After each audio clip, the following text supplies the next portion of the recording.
I am that I am. Professor Adamus Saint-Germain, ASID. Now, some of you may think that ASID stands for American Society of Interior Designers. Do I look like an American, much less an interior designer? No, it stands for Angelic Society of Illuminated Designers. ASID, and today we're going to talk about life design. Beautiful design, my dear. I am highly flattered. Beautiful, beautiful. I am in heaven. Here with Shambra. I am in heaven. Your costumes. Oh, I know some of you don't have them on, but great costume anyway. Your adornments today, they make my heart sing. I have my sword back. Thank you, dear. Yes. And oh, excellent. All is well in all of creation.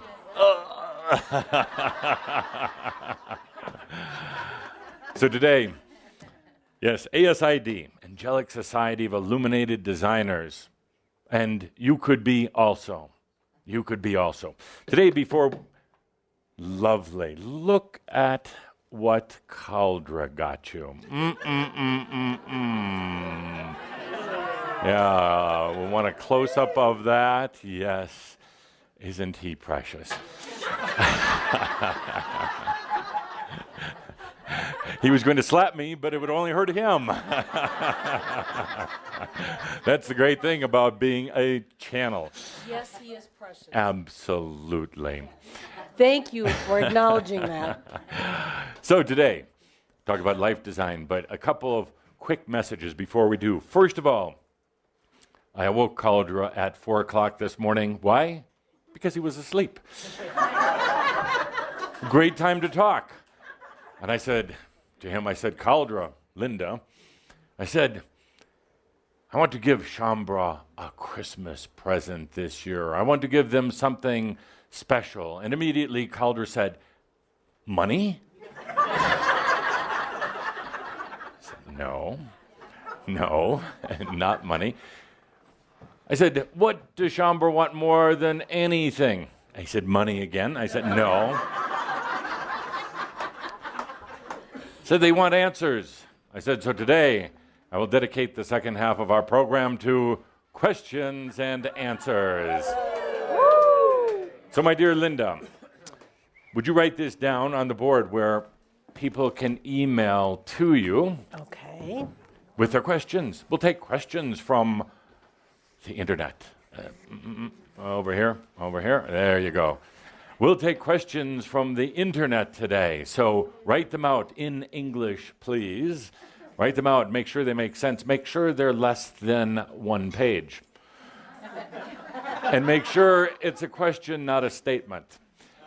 We'll take questions today. Actually, I do love questions and answers, but there's so much to talk about. I have so much to talk about, it's difficult to allocate the time. But today, as a special Christmas bonus for all your hard work, you get my abuse. Secondly, today, I've not done this before, but Could we announce that Oh, address, yes, please. Okay, so the address is speak.angels@gmail.com.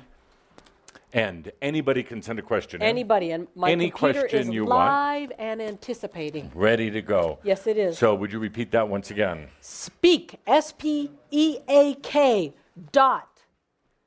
angels, ANGELS, @gmail.com. And we can get a nice camera shot of that. I love being producer here. Sorry, Gene.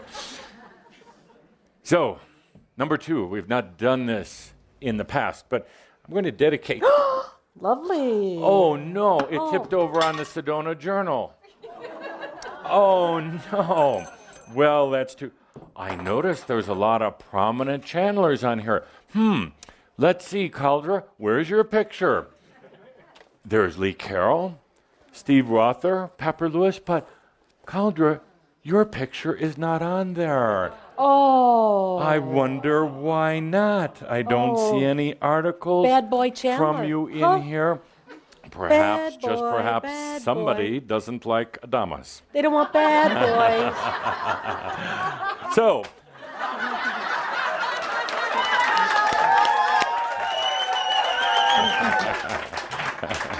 let's put that under the Christmas tree.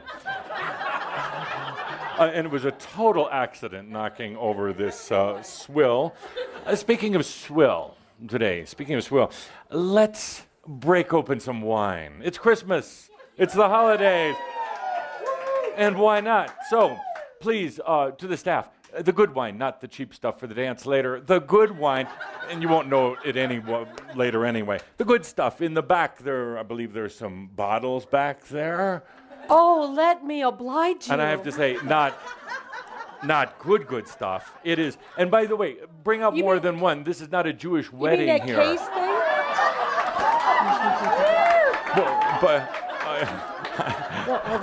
But I mean, look what happened to Jesus. He went to the wedding. They just had one little bowl, and they ran out quickly. He had to take water and do a little transformation. We are Shambro. We have plenty of wine for today. Yes, so break it out. The glasses, the wine. And sorry, it's not French wine, but it will do. I know what I'll do. I'll wave my hand over it and pretend that it's French wine. We'll just pretend. So, Shambro, while the wine is coming out, being prepared, yay. Staff is looking to accommodate you. Off my stage. Next, I have not done this before, but I'd like to take this opportunity in this special shout about being life designers, being illuminated designers. That's what you're doing. Your whole life is a design. It's a beautiful design. I would like to dedicate this shout, its energies, its hopes, its potentials, to somebody with the initials LH in the South.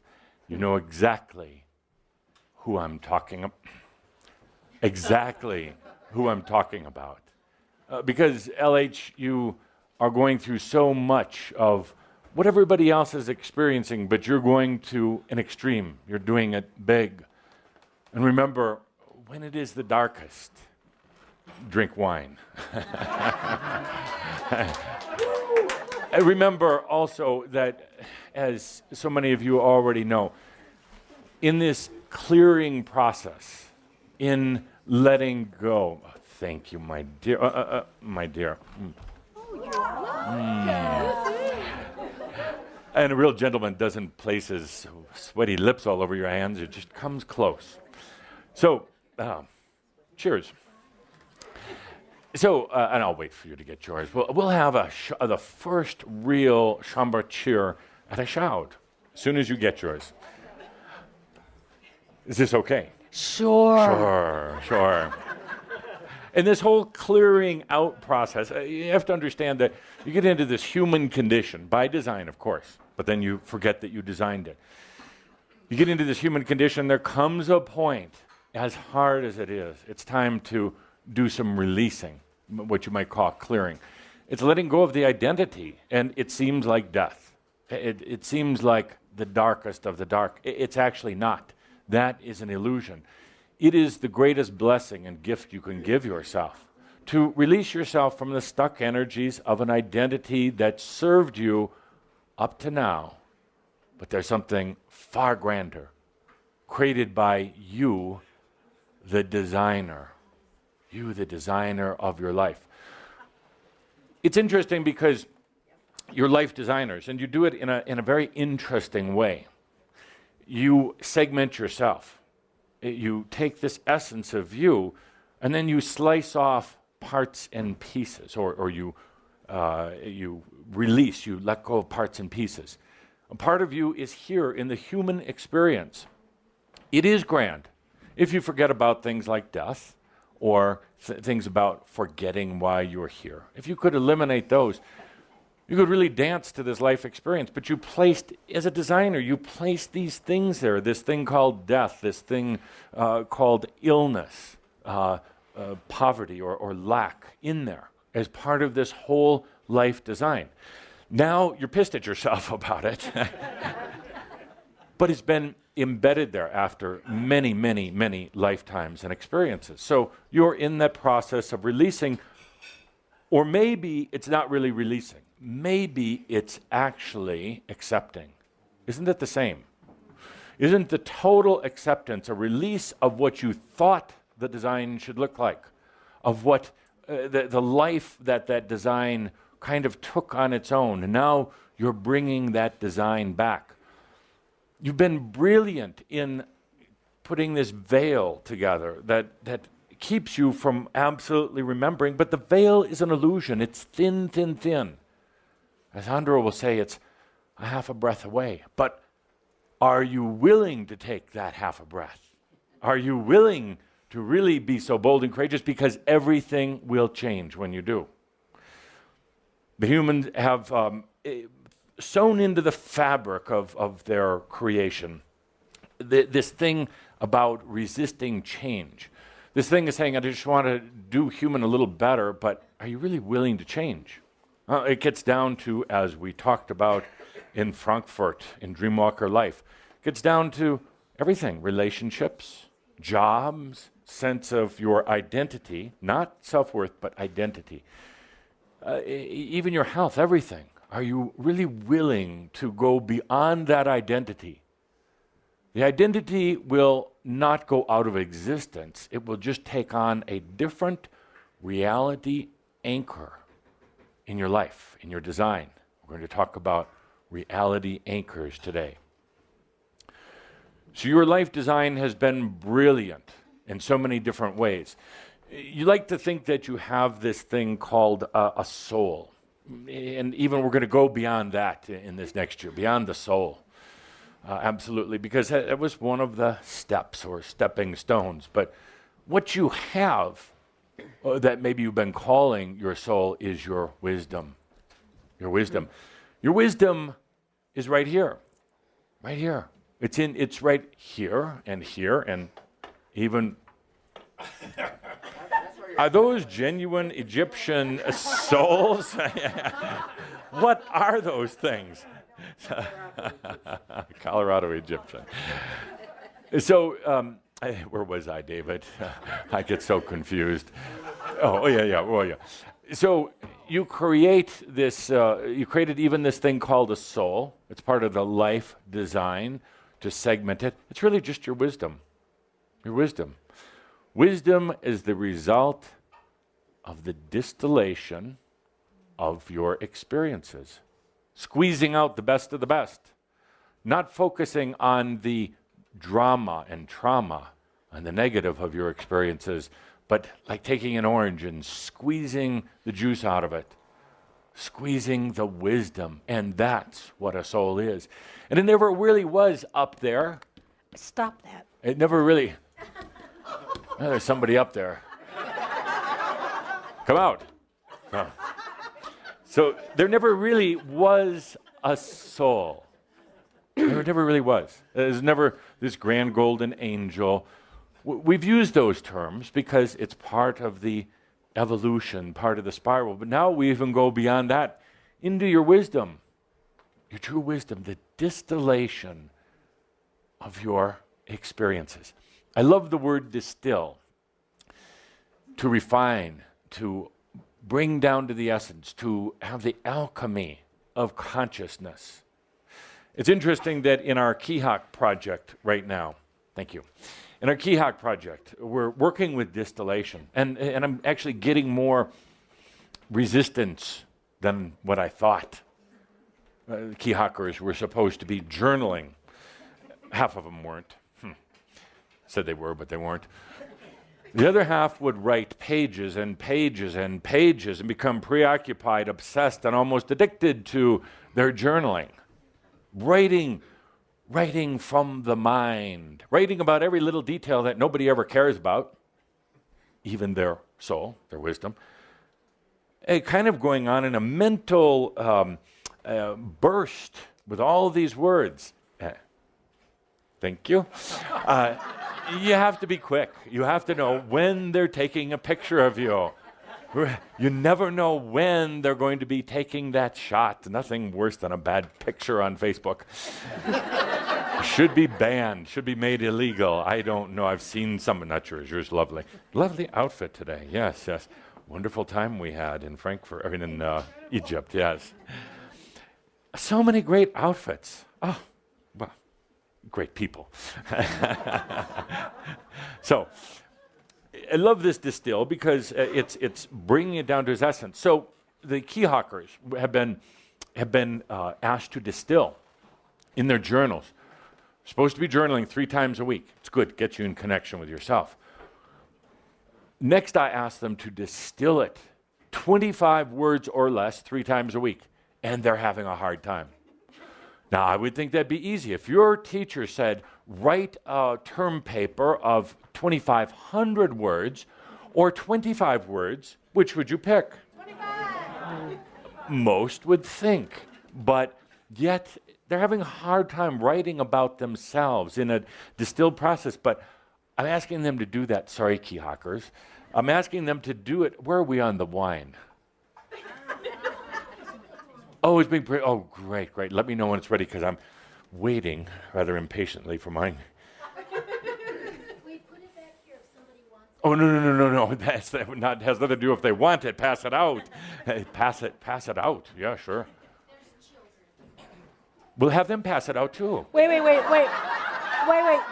There's I don't care. There's a regulation that says they can come and get it. What do I say about rules and laws? It's not yours. Just allow. Is this on the internet or something? Oh. Yes. So if you would like some wine, please, it's available if you want it. Please, I'll do it if I have to. Would you stop?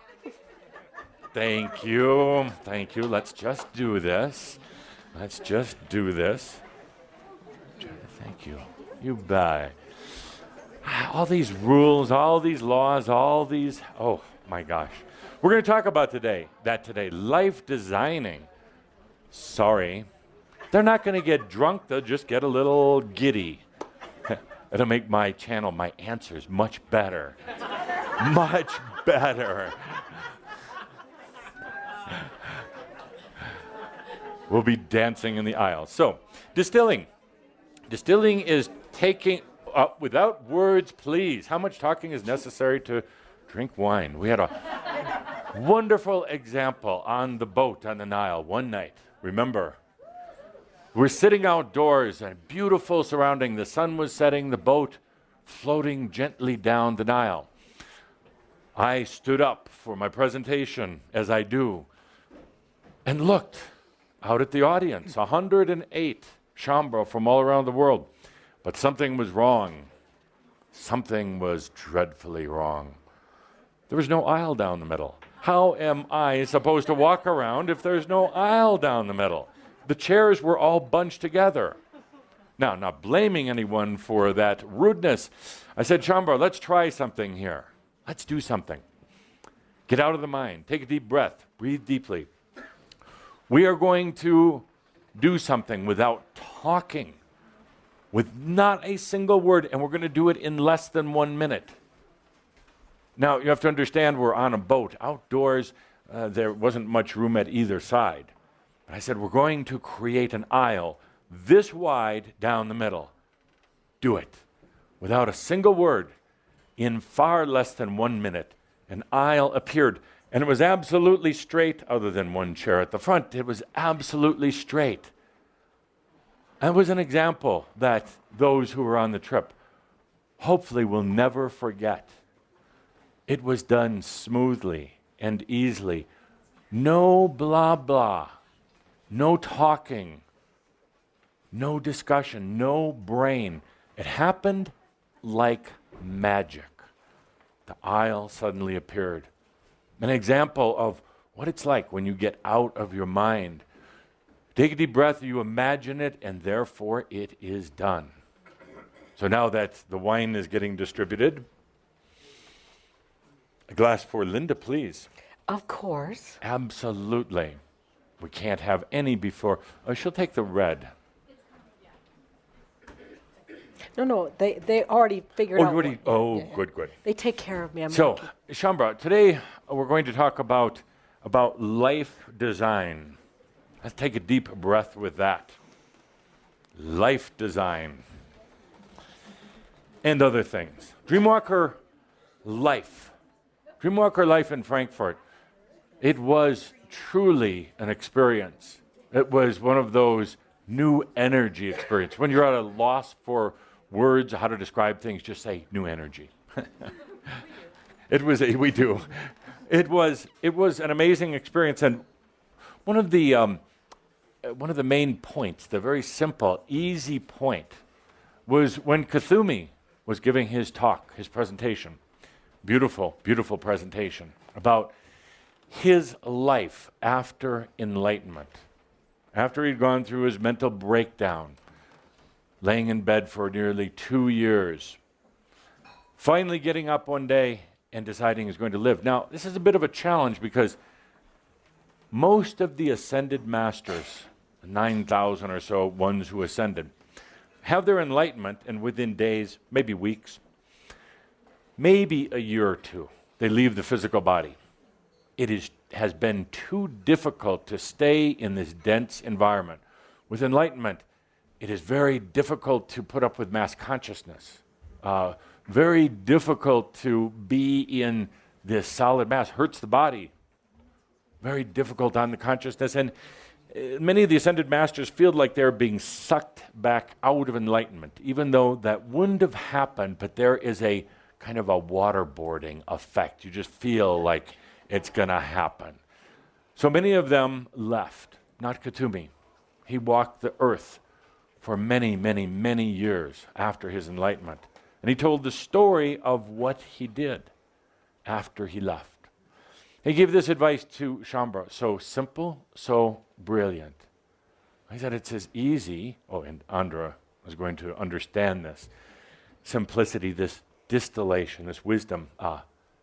Cheers. Cheers. To a new year.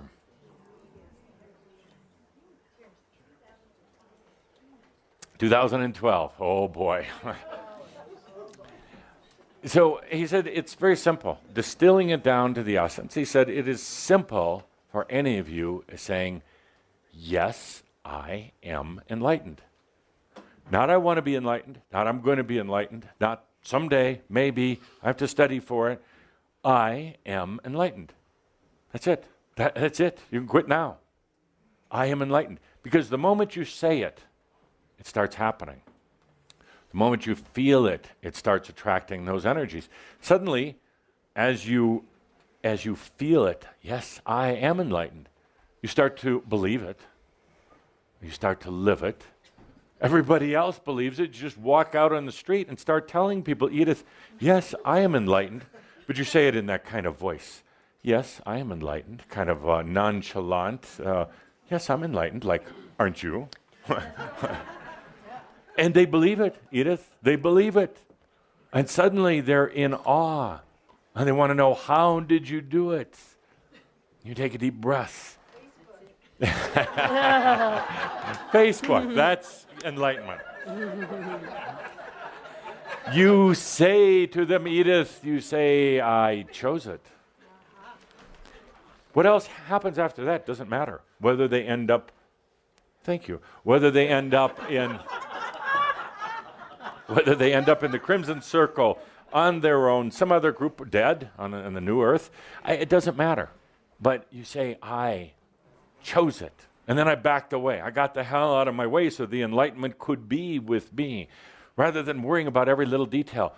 Where should I go on the internet? What group should I belong to? What should I study? Doesn't matter. The moment you choose it, it becomes. It just starts happening. It just starts creating itself. Now, here's where you get into trouble, and here's our lesson in life designing. Adamus, ASID. I like that. I'd like that on my business card. Of course, I don't have a business card because they didn't give me one, but maybe now. Poor you. It's hard being me. So, here's part of this life design process. Your life design is absolutely brilliant. Saying, what? That's absolutely brilliant. How you've segmented yourself, partitioned yourself, forgotten part of yourself, and therefore experienced yourself. It's been absolutely brilliant. Brilliant. So brilliant that this thing that we call wisdom, the soul, the essence, is part of that life design with you. Working with you right now, even though you're going, I don't know. I haven't talked to my soul ever. Doesn't respond to my many, many requests and demands. I haven't won the lottery. I am getting a little bit older, so I don't understand this whole soul thing. Look at the life design, and you're actually in cahoots with it. You're part of it. But there are elements that reach beyond what your consciousness is aware of, and that is a good thing. Thank God, that's a good thing. If it was the human self, the limited awareness, human self, running everything, right now, you would be a 7-year-old with a lot of toys and the fastest bike in the neighborhood. You would have stopped right there. That would have been it. Because your human self controlling everything and said, that's it for a 7-year-old. Toys, Xbox, or whatever you call these things. No rules from the parents. Free run of the house. Parents actually serving you, waiting on you hand and foot, which is the way it is these days. Anyway, a fast bike better than anybody else's. Remember that when you were about that age? That was it. That was the pinnacle. That was it. You didn't contemplate spiritual qualities. You didn't look at things like your life experience. You were very much in the moment, but very much in limited awareness. The good news is you have this life design plan going on with your wisdom. And your wisdom said, no, you're not going to have the fastest bike because it's not part of this beautiful plan. The life design that you are part of, you're not a puppet to it at all. You're a part of it. You're an active part. But that life design plan said, we're going to keep going. We're going to get into 3rd grade and 4th grade and graduate, go to college. We're going to do all these things. Why? Part of the experience. Part of the grand experience of life. Part of sensuality. Also, part of life, an important part of life. Because this life, as Tobias said, is like no other. This life is not just an extension of your past lives, not just another progression of your past lives. It is not. I said in Frankfurt, and some actually took offense to it. I said, your past lives are not you. They're not. They're not at all. Get over it. None of them are important. Half of them are fabricated. Half of them are machio crap. They really are. The other half, you just relate to the archetypical energies of Yeshua or Moses or Cleopatra or Mary Magdalene or whatever. They're real, but they're not real. In other words, they're an active part of this whole experience that you're having. But there's this thing that the human, the limited human does, says, I was Mary Magdalene, to try to give yourself some worth, I guess. Well, yes, you were part of Mary Magdalene, a little part, along with a lot of others, but you weren't Mary Magdalene. You're not Mary Magdalene. You're not your past lives. They're the cousins of your soul. They're your brothers or sisters or cousins, but they're not you. And the sooner you can let that go, the sooner you're going to free yourself, unburden yourself, get over their crap. Some of them are still out there, these past lives, traumatized, active, looking for a new residence, looking for a new house. They haven't freed themselves, and the soul, in its brilliance, is allowing them to do that. You say, well, that's really dumb of the soul. Why doesn't the soul call them back, make them come back? Well, you can't. A creator cannot force his or her creations to come back. You can only invite them back. So there's a lot of these past life aspects out there. Trauma, terrorized, walking the earth in kind of a night walk type of thing. But they're not you. That's the amazing thing. They are not you. They're another expression of your soul. So they're related. But take, for example, do you feel that you're just an extension of your cousins? No. You're totally different. You're unique. You're you. Up until this lifetime, there was a definite link between lifetimes.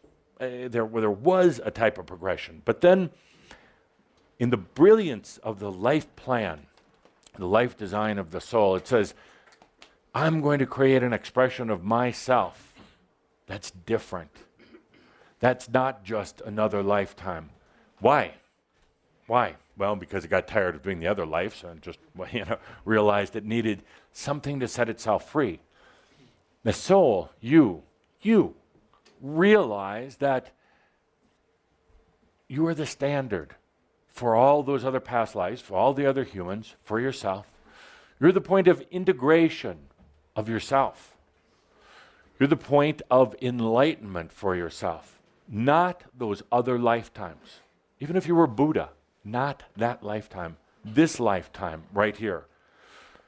You are the point of integration. You are, as Tobias said years ago, the designated ascendee of yourself, of your soul. And in order to do so, your soul comes in here to join you. Your wisdom arrives. Your wisdom arrives. That's all it is. It's not this great, big, fluffy angel being. Sorry, Bonnie. It is your wisdom comes in from the other realms. And it's not even the other realms. It's just an imaginary block, but absorbs in to your body of consciousness. It arrives, and in doing so, something interesting happens. You become the standard for these other past lives of that soul. You become the example. You, by example, help set them free. Not that you're going to go around with a knife cutting their chains or their ropes that bind them, but your example will release those ropes. You release, you could say, some energy of your soul, your wisdom. You release yourself of that burden thinking you were your past lives. And in doing so, you integrate all of that energy, all of the consciousness. It is squished and distilled into wisdom, which arrives. Wisdom arrives for you. You are life designers, brilliant life designers.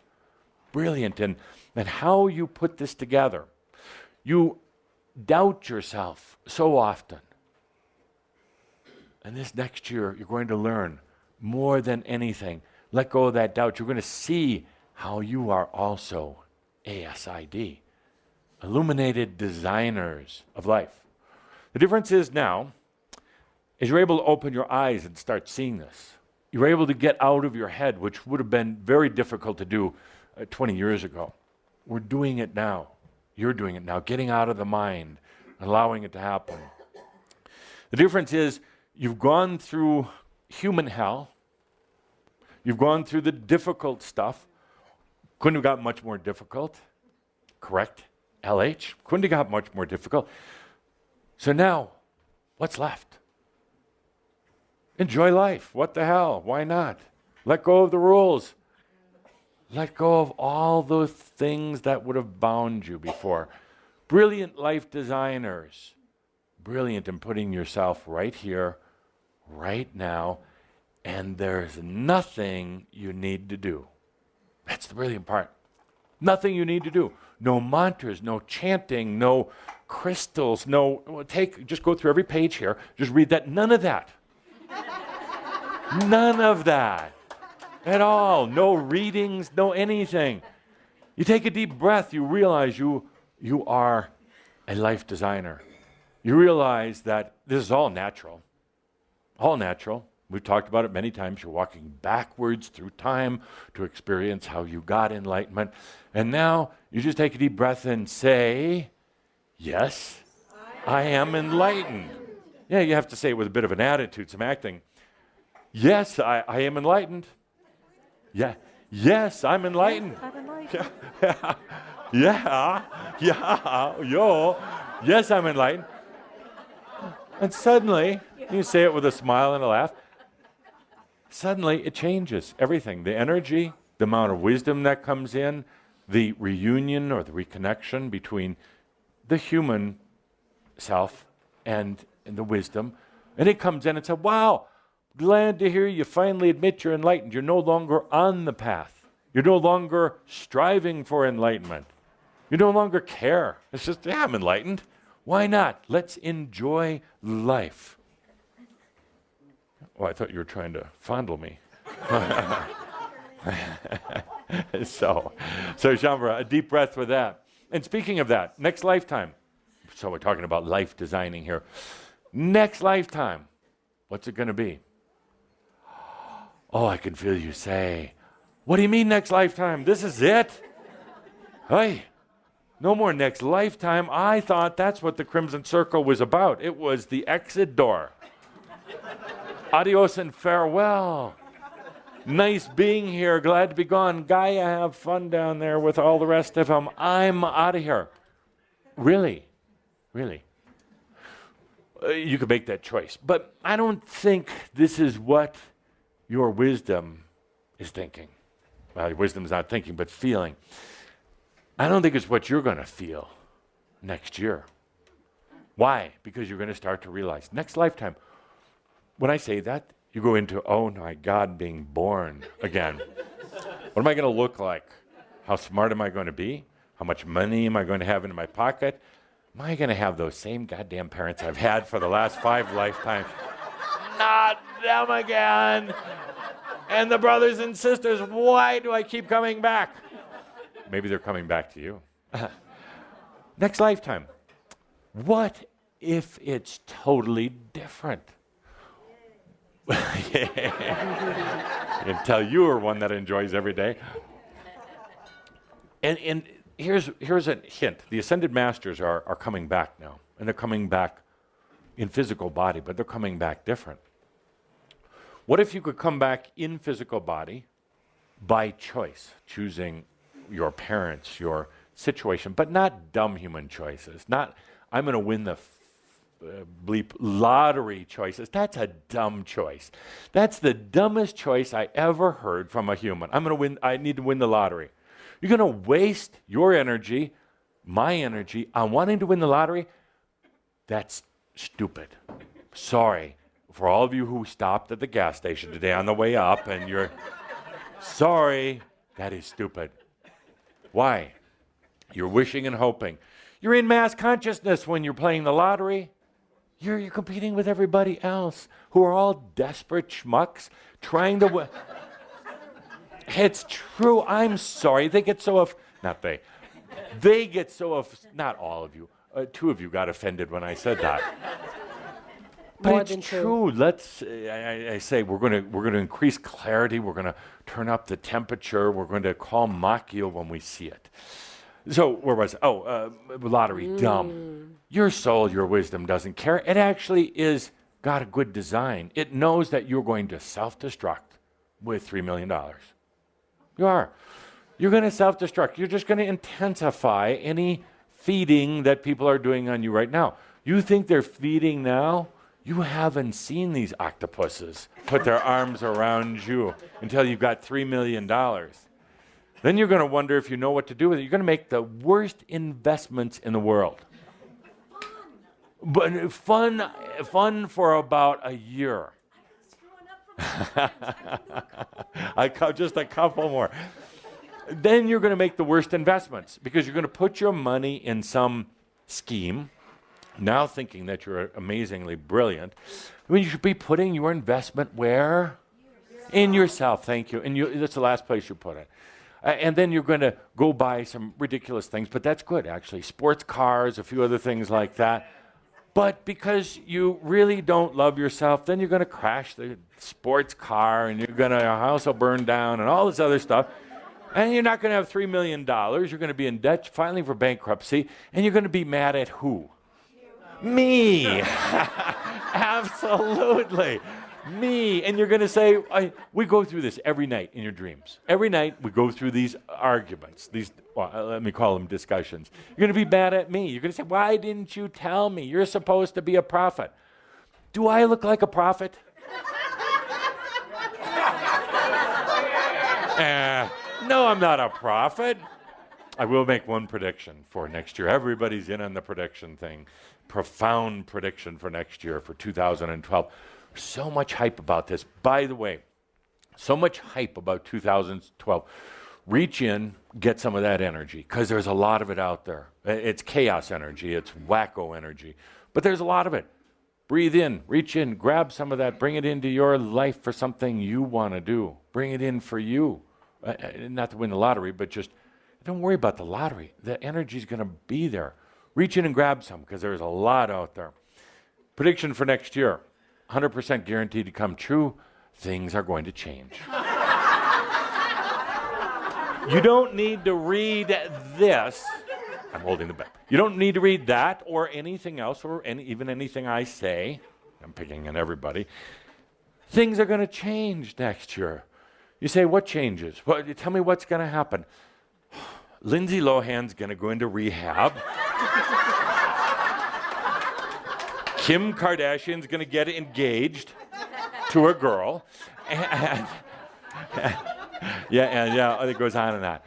Who cares? Things are going to change next year. They're going to intensify. They're going to get more chaotic. They're going to get bigger. It's going to be a challenging year for a lot of people who are really stuck. People who are stuck because the energies coming in 2012 are the energy of change. It was predicted from a long time ago. It's called the year of change. Change isn't bad. Change can be great. You change your clothes every day. That's a good thing. Change is not all bad. Thought that was funny. Maybe they don't. So, back to the point. Your next lifetime. What if the next lifetime maybe wasn't even totally physical? What if you could be here when you wanted to? You didn't go through birthing. You followed the Tobias example. You didn't go through the birthing. What if you weren't even resident here? What if you did as I do? I just take up with a dog once in a while. A real dog, and they let me hitchhike along with them. A bird once in a great while, never fish. Or I'll manifest the illusion of a physical human being for a couple of days. A couple of days is about all I can tolerate. Then I start getting headaches and nauseous and realize, oh, I'm acting so human, and then I evaporate that illusion. But what if you could do that? Be here when you wanted, simultaneously, at the same time, be on New Earth, frolicking through the woods, swimming with the dolphins. Why not? Great dolphins on New Earth. You put them there. Floating on clouds. You always wanted to do that. New Earth, you can. You just float along on a cloud. Oh, if they could only see me back in my hometown. Wow, just floating. What if you went and just created, your own little universe? Doesn't have to be big, doesn't have to be quite as big as this one. And you just created that. What if you could do all of those things simultaneously in your next lifetime? What if you were never stuck with anything? What if you had this next lifetime and there wasn't the word or the feeling or even the awareness of doubt? It just wasn't even your awareness. Somebody came up to you and said, I doubt this. You're like, I don't know what that means. Never heard of the word doubt. And they tried to explain it. I still don't know what it means. Totally foreign to me. What if this is your next lifetime? Any way you want. Doesn't life here offer some amazing things? Aren't the good days really good? And the bad days really good? Yeah. Isn't it great to just touch another human or touch yourself? Take a walk in the woods. when we had one of our recent discussions with Shambra, said, well, what do you love to do? It was simply beautiful. Walk in the woods with my horse and my dog. Cook. That was a big one. I don't know what was with that group. They all wanted to cook. Did cooking turn you on? Mm-hmm. Mm-hmm. It should. It should. It's sensual. It's sensual. First, you get to, every sensual experience, you get to smell it and see it and hear it. You get to then eat it. And then you get to eliminate it. What an experience of being a human. I say all of this, Shambra, because next year is going to be a year of changes. But welcome, absolutely welcome changes for you. For you. Perhaps not for a lot of others who are still wound up a little bit too tight, a little bit too mental, a little bit too much in a very old restrictive energy, still trying to figure it out. And here you come along. Just say, yes, I'm enlightened. I'm enlightened because I chose it. So next year, amazing energies for you. To breathe them in. Don't get caught in the drama. The headlines, the conspiracy. You're going to hear more conspiracy next year than ever. Everything's going to be a conspiracy. It all kind of is, but it's a dumb conspiracy.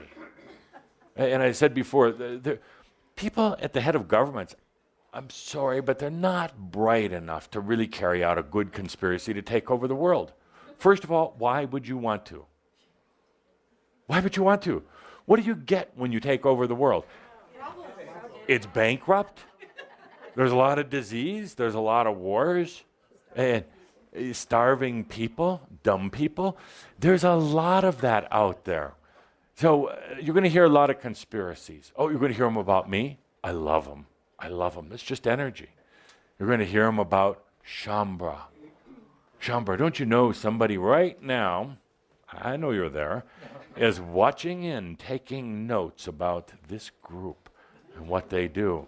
When they extract little pieces of what's said here, publish it on the internet, talk about all the secret things going on here.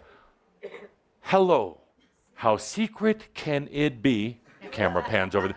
When we're on the internet, when we're broadcasting, you don't even have to have a big secret code to get in. We're here. So put down your pen. This isn't anything, back panning over the audience, anything but a group of very loving, very spiritual, and absolutely enlightened humans. Call that a conspiracy. I call it the grandest thing on earth. So, yes. Woo. I have 5 minutes for my next topic before we talk about, or before we take questions. Are we getting any questions? Oh, yeah. Are you getting any comments? No, just lots of questions. You just have to help me know, do you want real personal ones or do you want broader perspective ones? Because there's a lot to choose from. I like the personal ones. Those are good. It doesn't matter. Is there any email from joe@conspiracy.com? F you, Adamus. F you.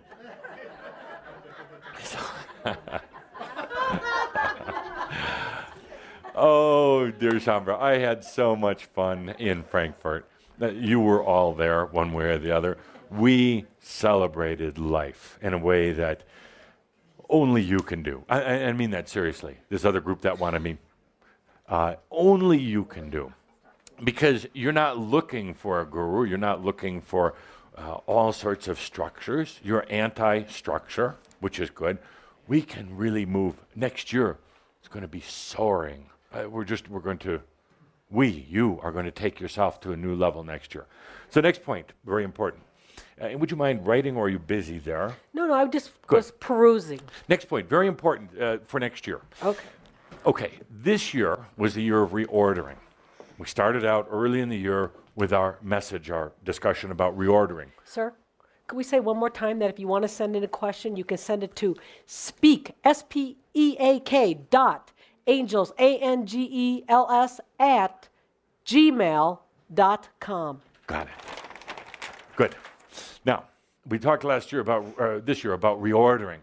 Reordering means that you are changing the way you are focused or centered into external things around you. Gravity, polarity, duality, electromagnetics, regular magnetics, light and energy being the primary ones. You are connected into all of these things. You made the choice to get connected into them because those connections with those primary elements allow you to have an experience in the physical reality. They've kept you in this kind of a hologram. They've kept you focused, but they've also kept you limited. Part of the life design. So this last year was about saying you're going to allow yourself to reorient into these various conditions. Why? Because they were changing anyway. Why? Because your consciousness is changing. So it was basically you allowing yourself to readjust into magnetics, gravity, energy, light, earth, air, water, all these things. Ultimately, it had an effect on your DNA. DNA is not what it was a year ago. Tobias asked a number of years ago somebody to go to be a human guinea pig and get their DNA tested and then 10 years later get it tested again. Unfortunately, I don't think anybody did.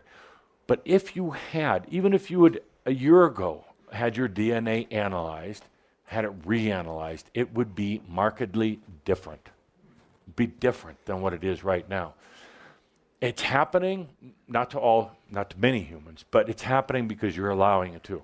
Now, in the reordering process, you change the way you're focused into or adjusted on things. It's like taking a beam of light and changing the focus, the intensity, the amount of energy needed to drive that light, where the light hits, how big the light hits.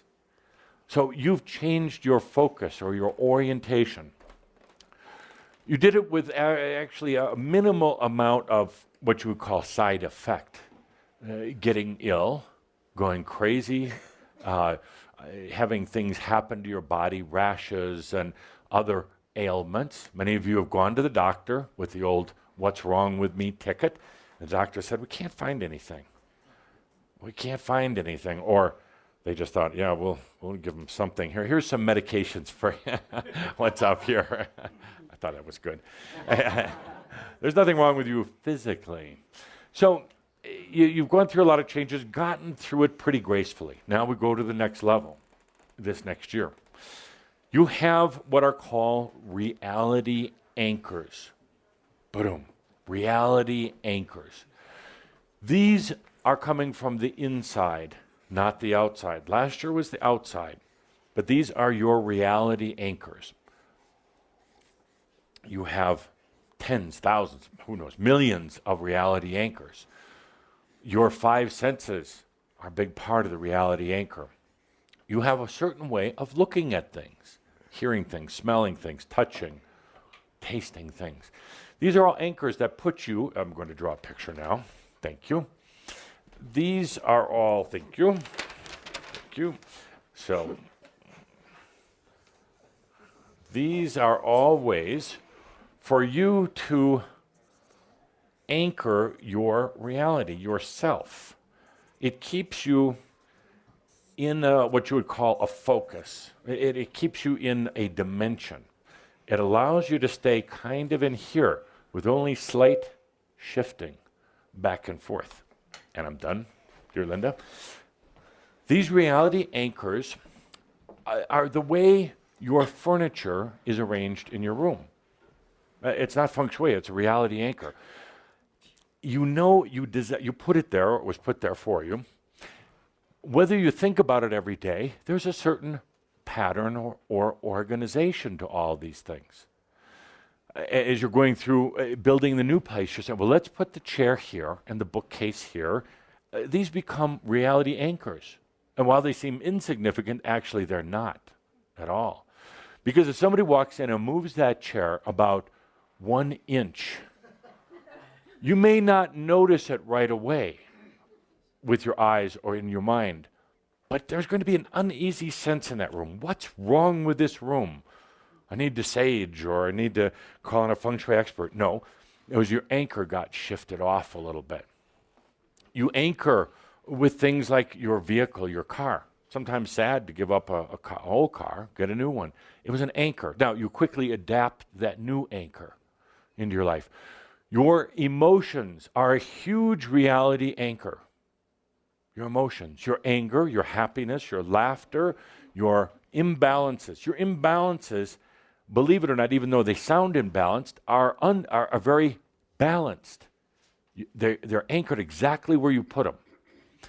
The imbalanced emotions aren't wobbling and wavering and all what you would call imbalance. They're very stuck. They're pillars that you call imbalance, but they're there. They're anchors. Your earlier life experience are anchors. Your schools that you went to, the teachers, all of these are ways of perceiving reality. All of these are ways are staying in that perception of reality. Humans don't like to move those anchors. But dear Shambra, what do pirates think about anchors on their boats? Arg! Anchors are for sissies, a good pirate would say. Anchors are for those who don't want to go anywhere, a good pirate would say. So this next year is going to be about releasing the reality anchor. Instead of replacing it with, instead of replacing it with another anchor, something that's going to keep you held down, it's going to be replaced with a sensor. Think in terms of digital computers or whatever. A sensing mechanism, you could say almost like a sensing arm, that goes out. But always shifting. An anchor grabs on to the earth and holds on for dear life, while everything tries to shift it, the waters, the wind, everything else. These sensors, the reality sensors, actually are going to be probes for you. They're going to sense the environment, your situation, your reality. They're going to provide you with feedback, but not up through here. It's going to be in here, feeling feedback, sensory feedback about different potentials. Your reality sensors are going to replace the eyes in many ways. They're going to replace the eyes and some of your other physical senses, or let's say be in addition to. They're going to sense different things that may attract you, experiences. They'll also give you warning, heads up about certain things you're not going to want to encounter. Your reality sensors are going to be co-managed by you and your wisdom, you and your soul. Wisdom is coming in right now. It wants to play, it wants something to do. So it's going to be part of creating these reality sensors. One of the biggest symbols you're going to notice for this year is your hand, because that's going to be the simple symbol reminder of the reality sensors. You're going to start getting some nice, wonderful heat sensations and nice tingling, positive tingling, not numb tingling, positive tingling in your hands. These are going to be symbolic of your reality sensors. These are not the reality sensors, but they're going to remind you at all times. We're taking away the anchors, the reality anchors.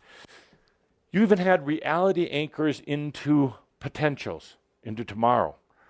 You throw them out there, you plant them there, and say, this is the potential that we're going to experience. Whew, blow that one away. Next year, and from henceforth, is going to be different, because you were choosing potentials based on the past, based on what's come up until now. Limiting yourself, thinking, when I say, for instance, what's your next lifetime going to be like? And you go, oh, not again. Well, hold it. Take that reality anchor away. That anchor was physical body, limitations, crap from other people. So you eliminate that and you put out your reality sensor instead. Sensing, what could life be? without anchoring into things like science or math or anything else. In other words, imagining. What could life be? Could you be on New Earth, frolicking on a cloud? Could you be here on Earth, full-time, part-time, anytime? It can be anything. So these sensors go out. But these need to start coming away. Time to pull them up.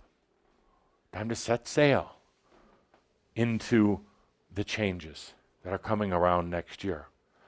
We're going to talk more about reality anchors throughout the year. I'm going to remind you when you've got them planted. I'm going to remind you that even when you tell me that they're gone, I can still see when you're hiding them in the back room, in the closet. Why? Because they're comfortable. Because they're familiar. Because you know when a storm comes up, that you know you can find a safe harbor. You can set that anchor down. But, dear Shambra, what do they tell you when a hurricane's coming up and you got a boat at the dock? What do they tell you? To throw a few more anchors out? No, to head into the storm. And that's where we're going to go next year, heading into the storm. Why not? Why not? So with that, let's take questions and answers. Now, we'll play a little game with this. Linda's going to read the question, and we're all going to feel into the answer. Of course, I will do the answering, but we're all going to feel into it because you already know the answer.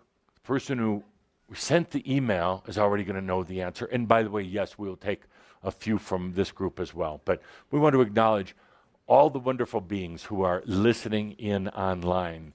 I know sometimes you feel that you're out there on your own, but you're not. You're right here with us. So let go of your reality anchor that you're at your internet, on your computer. Come on and join us right here. Okay, most of these are very personal questions. What Doesn't matter. Doesn't Just matter? At Okay. random doesn't matter. Okay. Doesn't matter. Okay, random. Yes. Question, what else do I need to do to finally heal and release the psoriasis I'm experiencing on my hands?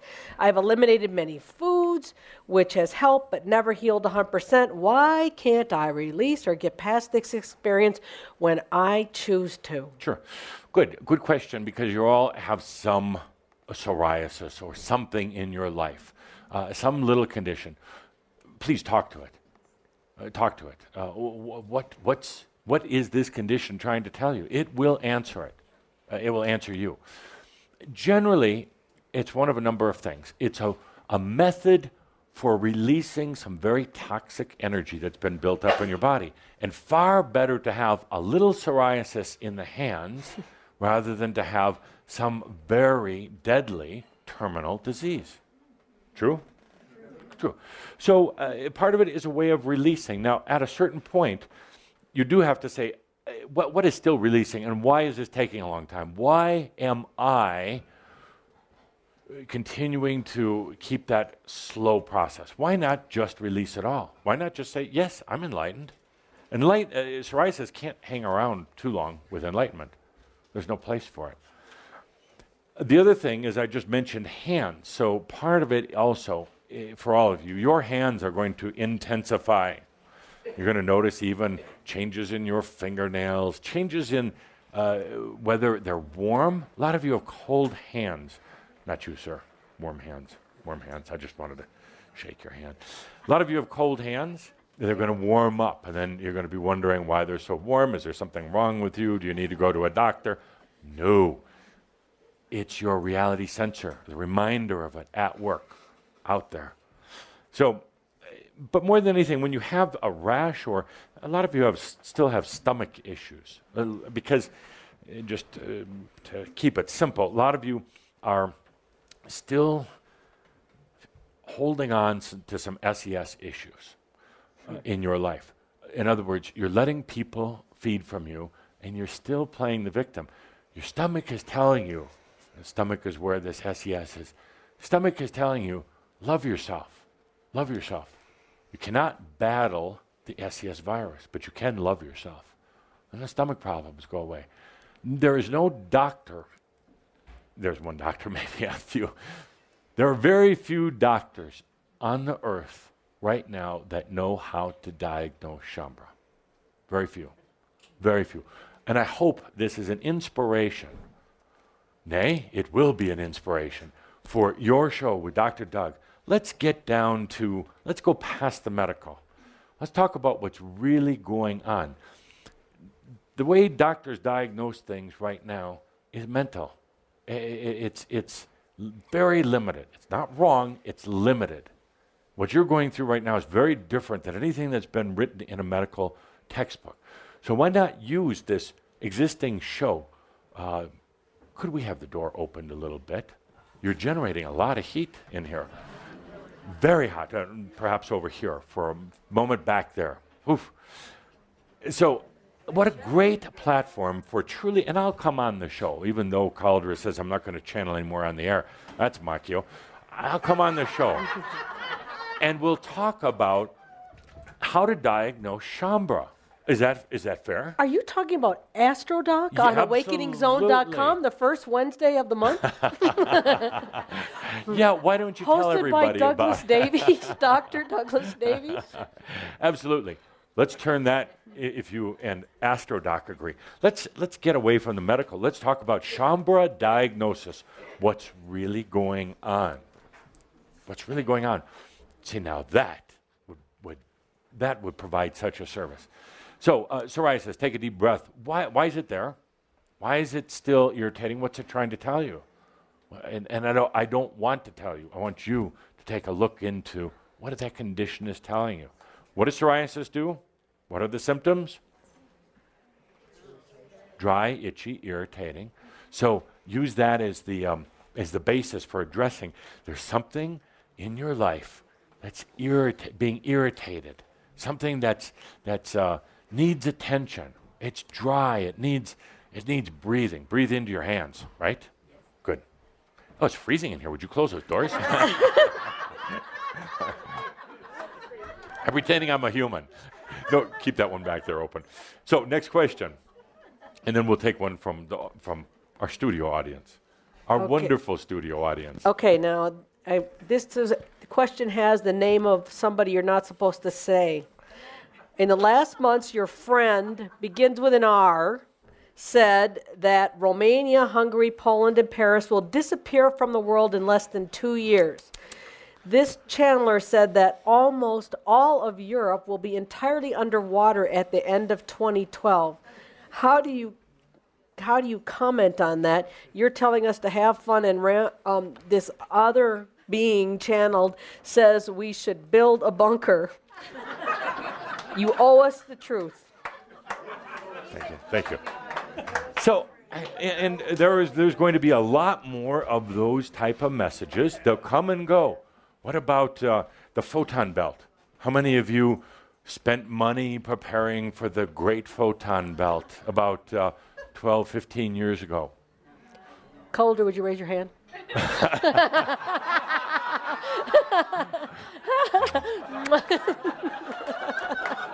Why is that crap out there? Because people like to read it. Because then it's drama, then it's conspiracy, then they can say, oh my God, Poland, Russia, everything else is going to be wiped off the map. Now, once in a while, history is a good thing because it tells you this stuff doesn't happen. It doesn't really. And the saddest thing is there ought to be some accountability for anyone, including all of any of this group, for putting things out there. They put it out there because humans believe it. They buy into it. They're fascinated by it. And they pay good money for it. That's a reason for anybody with less than good authenticity to continue doing it. You could hardly blame them. You have to blame the ones who sit before them and pay them good money. There are changes that are taking place here on the planet. It is the greatest time for anyone with a bit of enlightenment to live, to love, to create, to start a business, to enjoy life, to have a glass of wine, while the rest of the world worries about ridiculous things like all these countries being wiped off the face of the map. It's true. It takes away from the joy of life. It is, you could actually say the people that do this are highly infected by this SES virus. I can't even say they're doing it deliberately. They get caught in it. They think they're channeling. They are, but they're channeling crap. No, that's what I mean, mock you. They are. They're channeling something, but what is it? Just because somebody's channeling doesn't mean it's good. Just because I'm standing here doesn't mean I'm correct. It just means I'm here to hopefully inspire you, hopefully piss you off a little bit once in a while. I know a lot of you, I was like, damn, Adamus, but hopefully that's got that old reality anchor loosened up a bit, hopefully to make you laugh, hopefully to remind you that you are God. Nobody else. You are God also, your own God, your own sovereign being. So, through random questions, I've got a pretty good one here. great. How do I know the difference between it's not yours Yes. and I did design it myself? Yes. That's a good question. It is a good question. That's a good question, and the answer is what you're choosing. What you're choosing, it doesn't matter any of those things. Come to a point where you realize that we're going to focus on conscious designing this year. A lot of it seems to happen unconscious, but it's really not. But what's happening is your wisdom is saying once in a while, remember, you're going to be stuck as a 7-year-old with the fastest bike. And your wisdom has, well, that's why it's wisdom, because it's wise. And it's saying, let's continue to move past that. So as the wisdom, I see it as kind of like this beautiful, golden, sweet, honey-like essence just dripping into your life. As it comes in, and it is coming in. It is here, actually. It's just for you to open your eyes to. As it does, you're going to realize that about, the number fluctuates, but I'm going to say about 90% of everything that you buy into about yourself is not yours. It's about other people, mass consciousness, aspects, past lives, and all the rest of that. It's not yours. About 10% is yours. It's what you're choosing. Even the thought that flashes through your head right now isn't yours until you actually choose it. Unfortunately, you're operating kind of on a default autopilot, but it must all be mine, so you're kind of default choosing all of it to be yours. We're going to be more discerning, more focused on it, saying, actually, those thoughts really aren't yours. Those crazy thoughts, they're not yours. Even if it came from your brain, they're not yours until you, the sovereign being, chooses it and says, I like that one. I like that feeling, that thought. That's mine. Then all this other craziness starts to go away because it's not getting attention or energy. It starts to leave. And then you become very aware that you're a conscious life designer. Very aware that you're a member of good standing in the ASID. So, good, thank you. Next.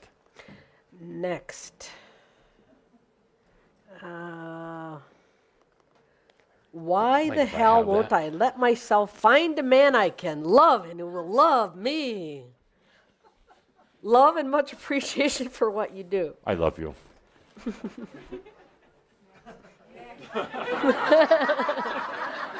Your wish just came true. Now, you didn't say you wanted to sleep with you. You just said, find a man who loves you.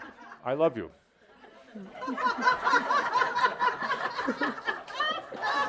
Easy. And stop sending in questions like that, Linda. What would you be willing? No, stop that. Oh, that was ugly. There's broccoli. It wasn't ugly. That would be Coldra's worst nightmare if we got a shot of that. Oh, he's away somewhere. Oh, good. I think he's in Australia. How did he get there? Quickly, time is running out. Would you be willing to speak a bit about all the human protesting and uprising around the world currently? It feels to me like more and more humans are beginning to wake up to a lot of the large-scale energy feeding and imbalance that's been going on for a lifetime. Why do you ask me a question and then give me the answer? I don't understand. That was one of these things on New Earth that needs to be discussed. Why do humans ask a question? What's the first part? I already went on to the next question. No, okay. The first part was, would you be willing to talk about the uprisings? I was going to say yes. You want me to do it now or later? Yes. But then they went on to answer their question. Very interesting. Humans, I think Kathumi said it, silly beings. Makes no sense. Uprising is so obvious right now. Everything has to come up. 2012 is going to be a year of things coming up. Not the end of the world, but things coming up. They're being pushed up and forced up. There is an unrest around the world, and there should be. There should be the fall of any walls that suppress human angels, whether it's a church or a school, whether it's businesses, whether it's anything. Doesn't have to be violent. Actually, it can be done easier with what you would call love or compassion than with all this anger. But they're using some crude methods called media. That's all it is media. No, it's all. That wasn't funny. But that's all it is. It's only media. It's a manipulation of the media and the media manipulating them. But it's okay because it's pointing out some of the flaws in the old system, financial systems, government systems. It's interesting. You're going to read more and more of this kind of drama stuff in the papers of let's just say maybe a prominent sports coach that suddenly, with a great history, busted. The consciousness potential that was chosen by a wise group of humans is coming to Earth, and it will not tolerate this lying. It will not tolerate hidden agendas anymore. Now, what you're going to see, though, very interesting, stand behind the short wall. My favorite of the Tobias messages. Stand behind the short wall this year and watch what happens, because now you have these Occupy groups who start out with good intent. They're feeling the need for change. Things have to come up. And now what happens, assume that their pure intent is there. But suddenly, that SES, those other energies, the reptilians and all the rest of that, they come in and start using it. So actually within these Occupy movements, within themselves, if you would go spend some time with them, there are more rapes than in the general society right now. There is more stealing, there is more drugs, there is more abuse. They'll blame it on the police or bad parents or whatever they can, but it's really, let's say they start out with pure intent, but this energy moves in, and they're not aware enough or enlightened enough to know what's happening, and suddenly they're infected, and suddenly the very pure cause that they came forward for is getting infected, and then things get really ugly, and then there's violence. You can create a different potential, but only they can choose it. So, good. Thank you. Will I be in contact with more enlightened people this year? We're not making any more enlightened people this year. Sorry. That's our quota. That's our ratio for the year. So take what you can get. Do you want to be in contact with more enlightened people? Then choose it, and then it will happen. Then it will happen. Yes. Microphone, please.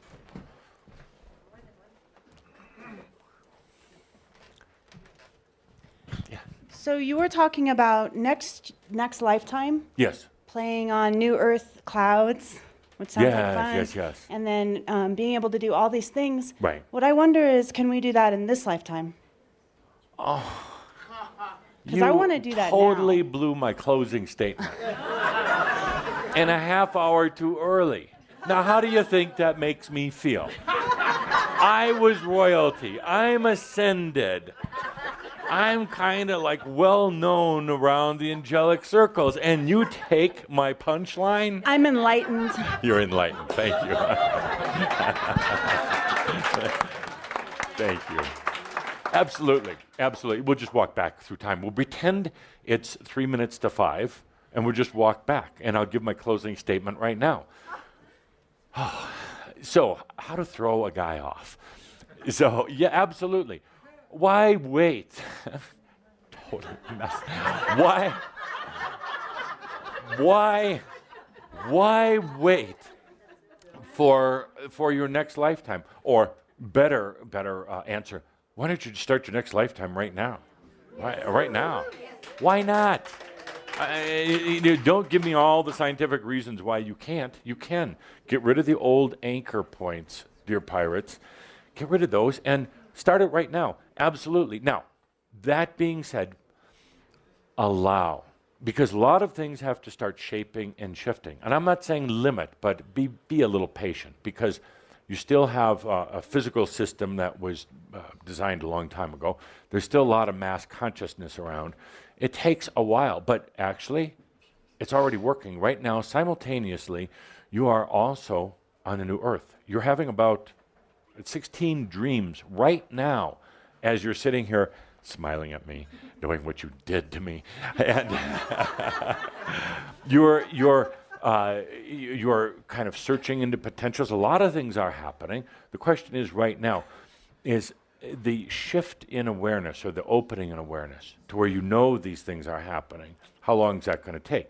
The equation, and I'll write it out for next month if Linda reminds me, is something to the effect of it's a doubt to expansion ratio formula, kind of like Einstein's formula, which I really helped him with.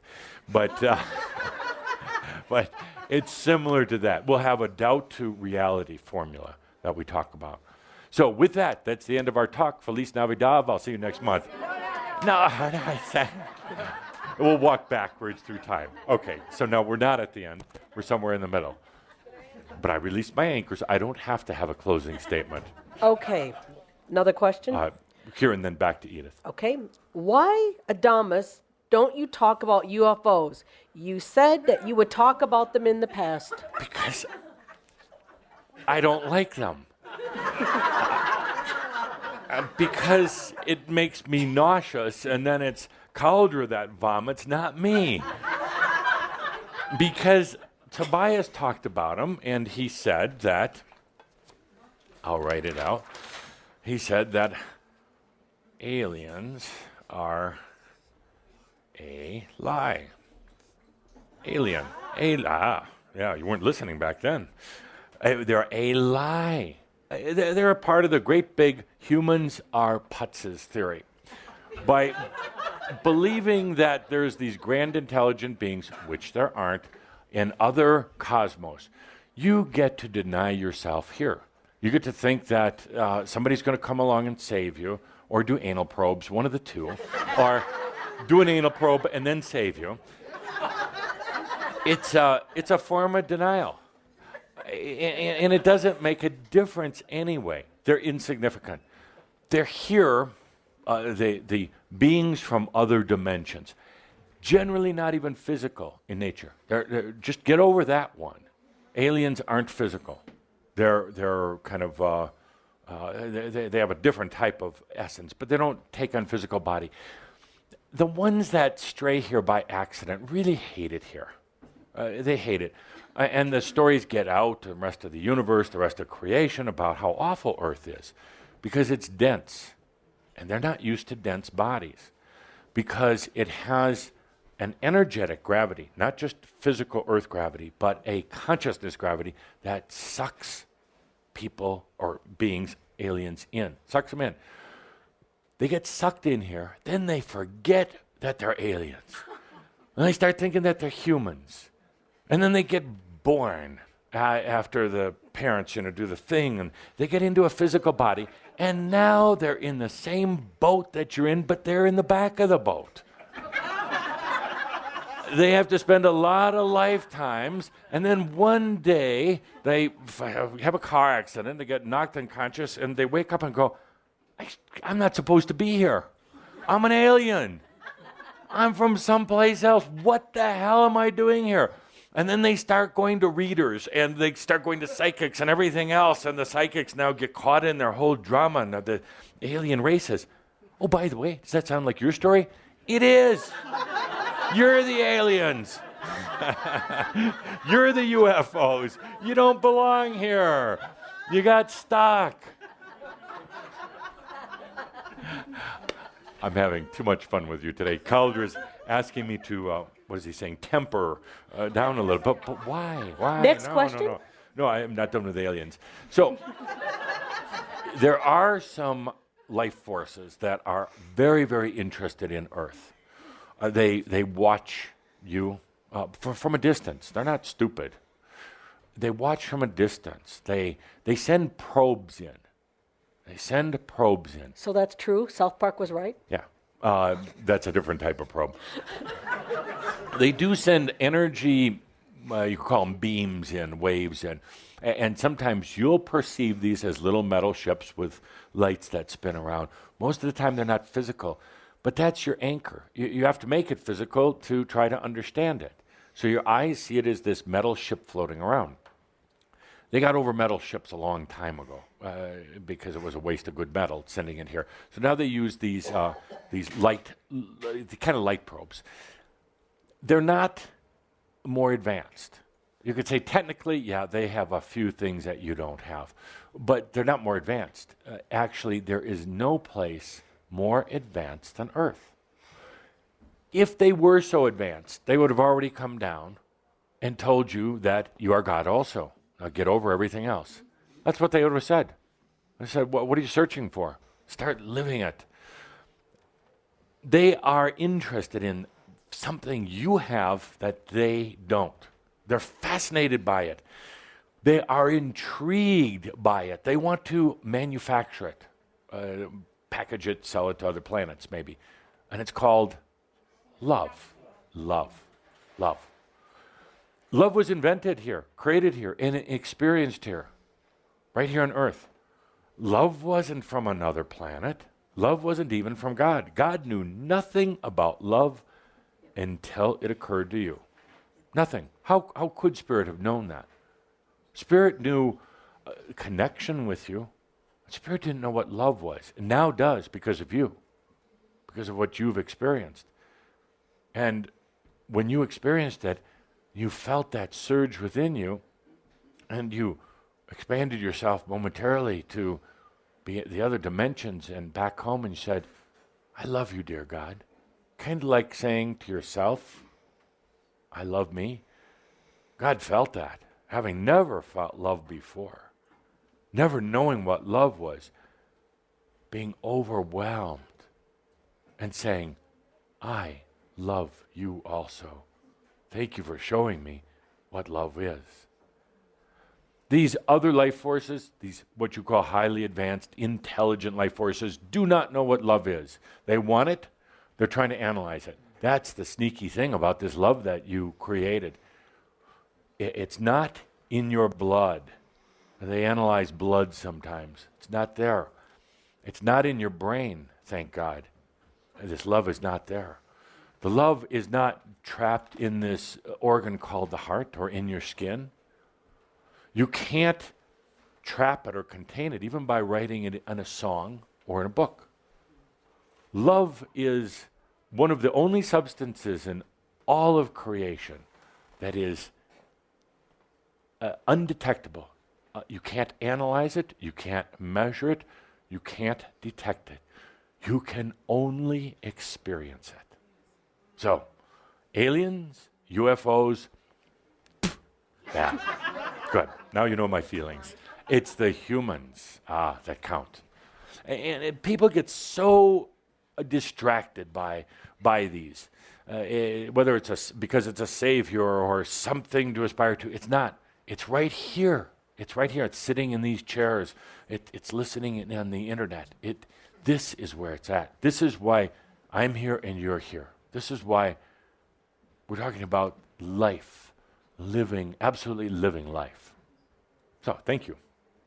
Edith has the mic. Absolutely. Well, we've been integrating for some time now, Yes. and you brought that up in this channel, and I just need a little clarification on Sure. the difference between the past lives that don't want to come back, the past lives that don't want to come back, Yes. and our in our aspects, integrated aspects, What's the difference, and what have we been doing these last many years? Yes. When you consider the amount of particles that you had out there, fragments or essences out there, it was tremendous. It was for your soul, it was 1,000 more lifetimes. And then you take every human experience and all the fragments that has, millions and billions, some here on Earth, a lot of them here, some in the other realms. So here you are, integrating them, collecting them, not forcing them, but matter of fact, you're doing quite well at this. Integrating a lot of aspects. Who would have thought, who would have even aspired to trying to do it in a single lifetime? That would have been considered madness 50 years ago, even yesterday. It would have been considered madness a while back because the energy worked different and consciousness was more rigid. But you and others around the world said, no, we're going to integrate. And what that meant was not forcing anything, quite the opposite. Integration is about acceptance, not forcing. You can't beat those aspects into coming home. You can't force them. Integration of past lives is a little different. They actually, if you want to get specific about it, they don't actually come back to you. They actually go back to what you would call your soul, but into your wisdom. So they, in a way, yes, you could argue and say, well, then they do come back to me, but in a way, they don't really. They go back into the soul. You help to release them. You and your soul, your wisdom, literally are, you're here, you're focused here on earth. Your soul, wisdom is joining you here. And when you do, you start taking dream walks into the soul's past lives. Now you recognize at some level, these aren't mine, so you don't get all tangled up into them. You start doing, and this is a much longer class, please don't think this is all there is in the subject, but you and your soul essence who are now here start going back in time, presenting yourself to those past life aspects of your soul. The nice thing is when you encounter these past lives, you don't get all caught up in saying, oh, that's me in a past life. It's like, oh, interesting. I'm behind the short wall. These are really my soul's, so I have a connection to them, but you don't get all caught up in them. And now you're walking back in a way, not literally, but you're kind of going backwards in time, having an encounter with a past life that may still be stuck or traumatized or just enjoying its experience back then in that time period. And you come up to this past life aspect, and whether it's in a dream or for real, maybe in the guise of another person or in the guise of an apparition, like an angel-like being, and you present yourself to that aspect, and it recognizes you, and it breaks down in tears, for it can feel the love. It recognizes that it is not alone, and it recognizes that it is far grander than it thought it was. You're doing that from the now, you're going into the past, but in a way, it's not really just the past. It's occurring right now. And your soul is rejoicing because together with you, it has freed up a part of itself, brought itself back home. Part of the whole reason for being here in this lifetime, the life design, is to do that. It's not retrieval. It's just presenting yourself to the past lives. I am that I am. Here, my soul, I made it. Made it into this lifetime, whether it's 10,000 years in the future or 10,000 years in the past. I made it to this lifetime. I am that I am. I said, yes, I am enlightened, and therefore I became, and now I come back to greet you. I'm a time traveler, oh, beyond in love. Boom, that past life is suddenly freed. Suddenly its perception of its journey, the very linear mental nature of its journey, absolutely transforms. So the question is, did that past life actually occur as the aspect thought it did? Yes and no. It occurred, but also many other iterations. A grander story, a multi-dimensional story occurred. So that linear little human back in that past life, that story is still real, but it's not the only story. When that past life is able to then say, what are my other stories? What else really happened? What was the bigger picture? What was the other side of the pink cowboy hat? Then it goes, dear God, I am that I am. And that reunion with the soul takes place. It's a beautiful process. That's why, one of the many reasons you're here. Don't consider it a responsibility at all. Don't consider it a duty. Take it in joy.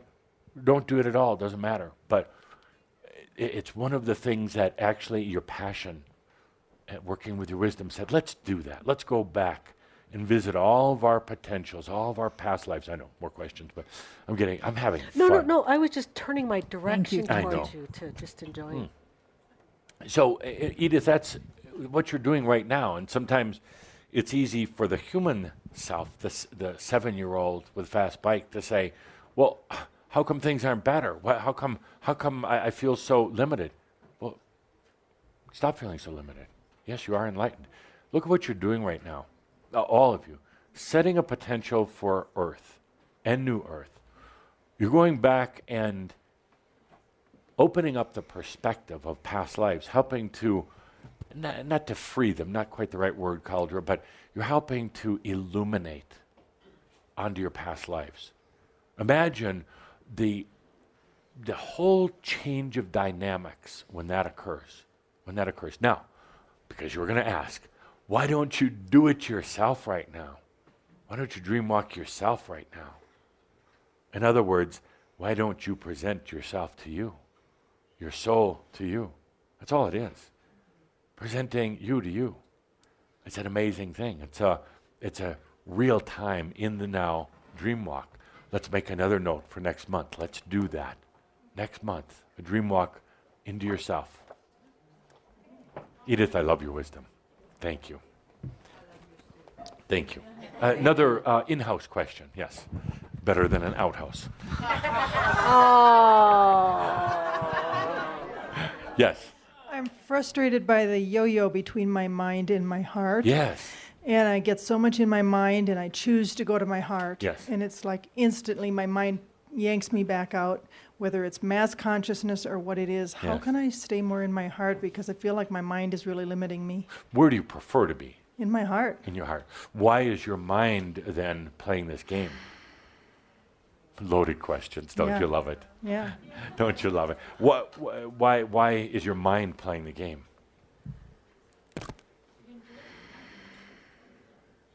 Yeah, all That's those why I'm reasons. asking. I'm not Because you're letting it. Okay. Part of you enjoys it. Part of you doesn't think that you can do any better. Your mind is actually part of that life design. And you're a designer yourself, so you understand the metaphor. And the beauty of design. Even what one would perceive as faulty design isn't at all. It's just a great experience. So you've basically given permission to your mind, and that's why exactly what it's doing. Your mind is not your enemy at all, but your mind has been programmed by you, by others. The mind has been programmed for debating, denying, doubting. Your mind has been given domain over your heart by you. It's not up to your heart to fight it. It's not a contest between your heart and your mind, because you're going to have a heart attack with a headache at the same time. and truly, that'll be it. Then you'll have next lifetime, which is not so bad. They're pretty good. But why? Why not just do it right now? So you have to step in, my dear. You have to step in. But that's the real issue. You're not. And you would like to actually pretend it's like, oh, my poor mind. Well, unprogram your mind. Okay. Only you can. I can't. All right. I can't. I can add more programming into your mind. Really? Did you want a little programming? Little extra I think we have some the bonus mind programming has enough this week. programming, You can unprogram your mind. How do you do that? How do you? Just choose it. Thank you. You got your guy back there. Yeah. You choose it. You take a deep breath into it. You stop worrying about it. You stop wondering if you can do it. You say, yes, I'm enlightened. Geez, unprogram, boom, and then it happens. Then you live out the experience. You don't walk around, you don't walk out the door after you say, yes, I'm enlightened, and walk in front of a car to see if you really are. Because that's basically doubting. You just assume that you can walk in safety and peace anywhere. But you don't, that's one of the things humans do as well. They do. They say, I'm going to test it. I just said, yes, I'm enlightened. Now I'm going to take boiling water and pour it on my hand to see if I... But no, you're just doubting. You're not living. So this fight between the mind and the heart, you manage it. You manage it. Thank you. Yes. And it's not even about denying the mind or giving the heart the new big status. It's about you. It's about the I am. Yeah. It's just some breathing and my, you like to doubt I feel like sometimes. it's about accepting myself. Yeah, loving yourself. Yes. Yes. Do you take long walks? Not too much. Never. Well, Yeah, long walks, please. Yeah, okay. Long walks. You've got one of the most beautiful areas in the world to do it, but long walks get you out of your head. Or actually, I'll rephrase that. It expands the mind. And then the mind and the heart start dancing together. then is the foot that hurts just an excuse not to walk? Oh, yeah, absolutely. You don't have time, your knee hurts, your whatever. No, long walks are great. What did Steve Jobs, our guest last week, what did he do? Long walks all the time. He didn't sit in a... He's enlightened. He didn't sit in boardrooms unless he had to. He would take executives from Fortune 500 companies out for long walks through neighborhoods in the woods, through the shopping mall. That was his way, walking. It does wonders, particularly in nature. 2 more questions. Okay, I'm going to summarize because I've been scanning the questions. Yes. And there are an incredible number of questions related to cancer. Right. And one in particular is, I'll read this one. We've made virtually no improvements in cancer survivability since Nixon declared war on it in '71. In some cases, we've actually gone the other way. Would you say that this is one of the ways that we've chosen to provide ourselves with opportunities for ascension and enlightenment? Or without... Duh. Without directly endeavoring to cure those with cancer, how can Shaumbra increase the odds for those with cancer to awaken according to their schedule for doing so? And there are as many questions here about cancer for Shaumbra as there are for non-Shaumbra. Oh, good. Okay. So, Ann, would you mind answering? You're obviously experienced with it, and you have actually better insight than even I do. Cancer, why is it here? What purpose is it serving, and how should you deal with it? Well, I think she answered her own question there. Yeah, absolutely. Don't you love And that? It is an experience that can be totally freeing, liberating you from some of your anchors, if you choose it to be. Yeah. So it's not a good experience, it's not a bad experience, it's an experience for liberation. And the worst thing is, what? You die. And you know, seriously, it's easier than being born. And you've done it a lot.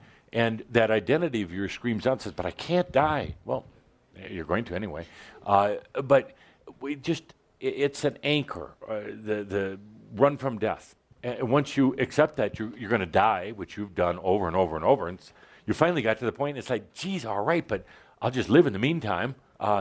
And so the purpose of cancer, energetically, what is cancer? Just out of balance. Out of balance, yeah. And I would go so far as to say it usually represents any anger or hatred, which is things being out of balance. So the research being done into cancer right now doesn't address the energetic issues. It's looking into the biological issues, the interplay between cells and enzymes and chemicals. But when they start looking into an energetic interplay, put a bunch of cancer cells together, activate them, and have them fight with each other. Because that's where they came from, battle, fighting, anger. Observe them. Observe how they interact with each other in their battle, in the little test tube. Feed them. So some will get strong, some will get weak. Some will transmute. Some will try to then recancerize the ones who transmute it. Watch the dynamics through a microscope, energetically, not biologically. You'll learn the answer. Now, the question is consciousness ready for the cancer cure? No, they're actually not. How many years? Any guess on? Just a good guess. Well, it's just a guess. I like the idea that when enough people let go of their fear and anger, that it will spread like wildfire through mass consciousness. Yes. And typically I'd say, and you were correct, about 20 years that cancer will still be prevalent. But it doesn't have to be anchored on that. It can change very, very quickly. Right now, if you trend it out, about 20 years. But it could change. It could change by Shambha, recognizing where cancer comes from. And recognizing that you can't just call it bad. It does serve a purpose. It gets a lot of people thinking about their life before they die. Unlike battle happens pretty quick. Cancer, they have time to really contemplate the meaning of life. So it's serving a consciousness purpose to an extent. But that being said, aren't there better ways? Absolutely, absolutely. So for Shambha who are dealing with cancer, it tends to be energetically some old residue of anger and hate. And this is very simple. Don't think about it real much. What does it take to transcend cancer? Loving yourself. Choice and loving yourself. You can make a choice, but if you don't love yourself, that cancer is still going to be resident. By the way, every one of you here has cancer. Every one of you, sorry. Every one of you have cancer cells in your body. They're potentials. It may not be activated, may never be activated. Only a small percent of you is it going to be, although you can change that. Those cells are there. They're the shadows of self-doubt, hatred, and anger. And you can either let them come to the surface or you can release them. That's why we're going to be talking about anchor points, letting those go, changing the energy, the patterns, and the dynamics. So if you have cancer, love yourself and accept it, by the way. Stop battling it. You found that out early on. You're not going to win a battle with cancer at all. You're going to fight something that you designed. Now what you can do is love your way through the cancer. Love your way through it. It'll transmute all that stuck energy. And it'll make your whole body shine and you'll enjoy life anyway then. Last question. It. Last question. Okay. This is related to a question earlier. The earlier question was, why the hell won't I let myself find a man I can love and who will love me? Okay. This is a response from this person for your answer. Yes. They love the answer. They want to date with me. And continue. Keep digging. Keep digging. Okay, keep digging.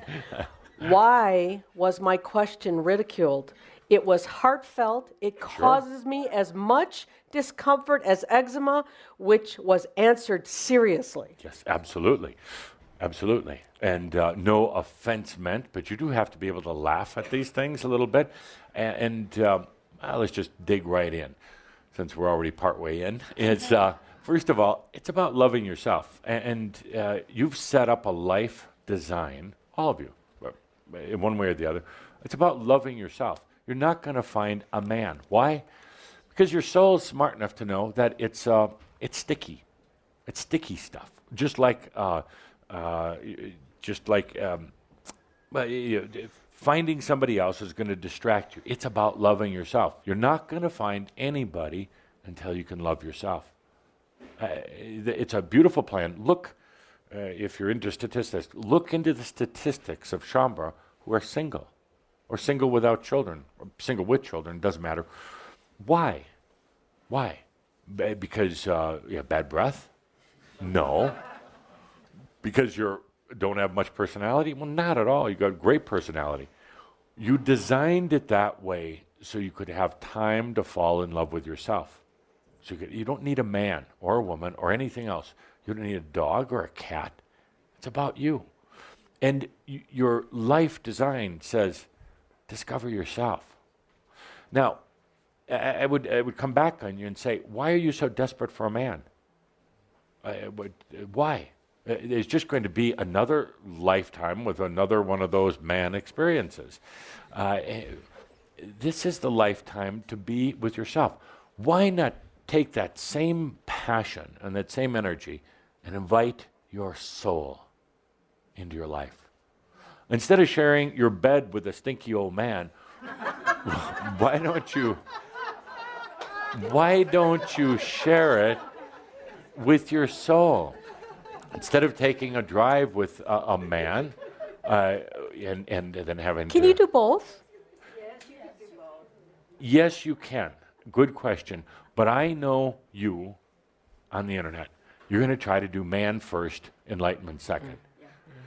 7-year-old with the fastest bike on the block. 7-year-old. It's not going to work. You already set up your life design to be with you. You're the man. Feliz Navidad. Enjoy life. I am that I am. All is well in all creation. Love yourself. Noel. Amen. Thank you, Adamus.